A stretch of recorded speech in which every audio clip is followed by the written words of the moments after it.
Hi అండి. కాశీ ప్రయాగ్రాజ్ సిరీస్‌లో ఇది మరొక వీడియో అనమాట.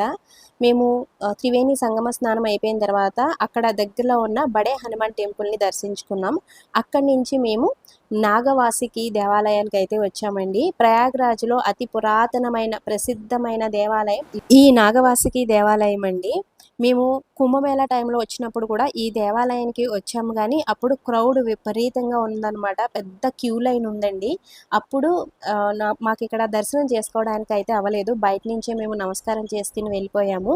సో, ఇప్పుడు అంటే మళ్ళీ ప్రయాగ్రాజ్ వెళ్తే గనక ఈ దేవాలయాన్ని ఖచ్చితంగా దర్శించుకోవాలి అని అనుకున్నాము.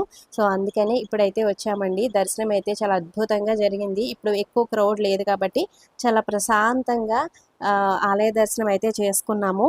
ఈ ఆలయం గంగా నది ఒడ్డున దారాగంజ్ ప్రాంతంలో ఉంటుందండి. ఇక్కడ నాగరాజు వాసుకి ప్రధాన దైవంగా పూజలు అందుకుంటారు.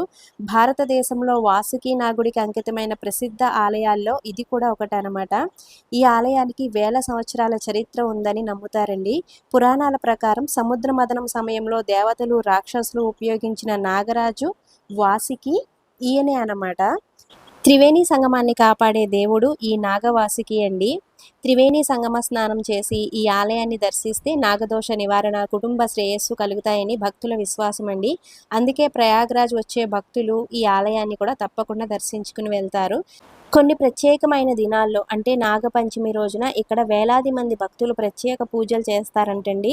సర్పదోష నివారణ, కుటుంబ శాంతి, సంతానాభివృద్ధి కోసం భక్తులు నాగవాసుకి స్వామిని దర్శించుకుంటారు.